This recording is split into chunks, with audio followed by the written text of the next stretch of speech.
Nah, mengamati perdebatan soal hukum humaniter sendiri, kalau saya bandingkan dengan hak asasi manusia, karena konsen kami di HAM, ada sebuah proses yang lebih maju dibandingkan perdebatan hak asasi manusia. Perdebatan hak asasi manusia masih berkutat pada istilah apakah HAM selaras dengan hak asasi manusia atau tidak, masih di situ. Tapi perdebatan hukum humaniter itu dia sudah berjalan linear, bahwa Islam dan hukum humaniter itu berjalan sama, punya tujuan yang sama, dan keduanya bisa bergabung. Hanya saja memang hukum humaniter tidak terlalu kontroversial seperti HAM, sehingga wacana yang ada di publik itu justru HAM yang lebih banyak. Itu. Nah, terakhir melihat beberapa jadi berbicara soal hukum internasional akan ada banyak kekecewaan. Hak asasi manusia yang selalu menjadi concern hampir seluruh negara, termasuk negara-negara OKI akhir-akhir ini, itu saja masih sangat kurang daya tekannya kepada negara pihak.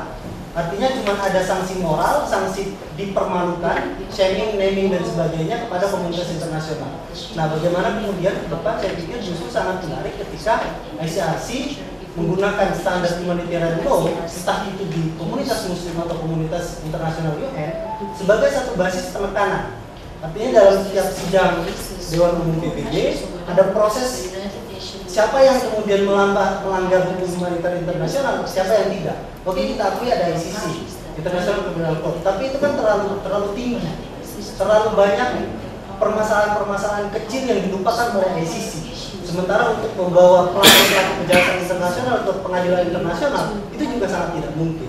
Artinya proses naming dan shaming, permalukan dan dipermalukan komunitas internasional itu bisa membuat satu komitmen bersama antara komunitas muslim misalkan dengan komunitas-komunitas yang lain. Demikian juga di dalam komunitas muslim sendiri, dia bisa bikin satu forum untuk mempermalukan satu sama lain. Itu saja, terima kasih.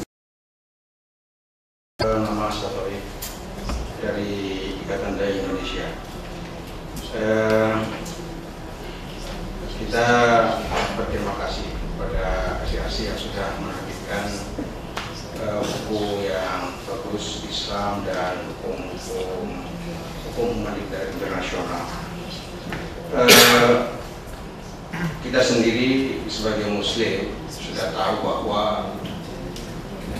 Islam itu sebagai suatu agama yang sempurna, agama yang integral, mencakup semua aspek kehidupan.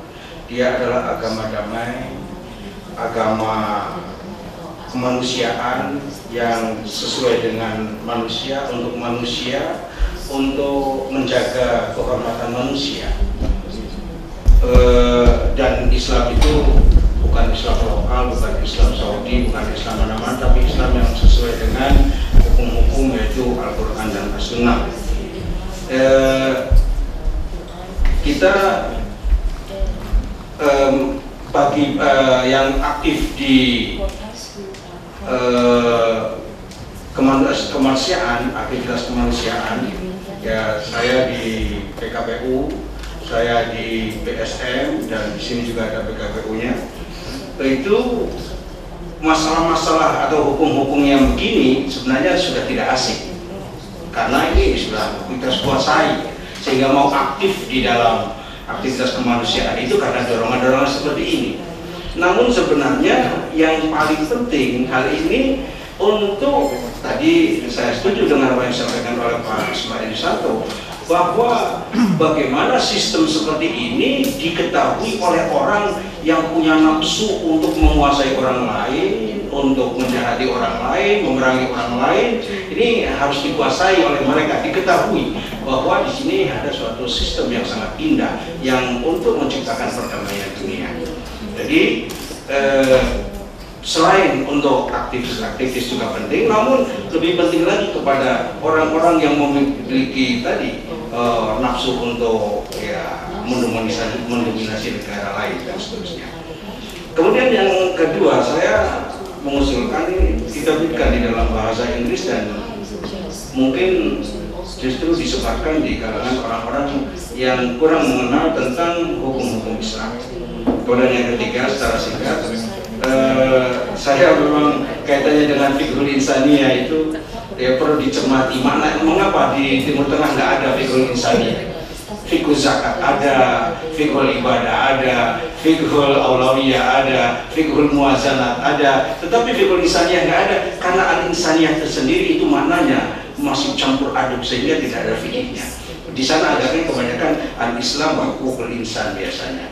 Terima kasih. Assalamualaikum warahmatullahi wabarakatuh.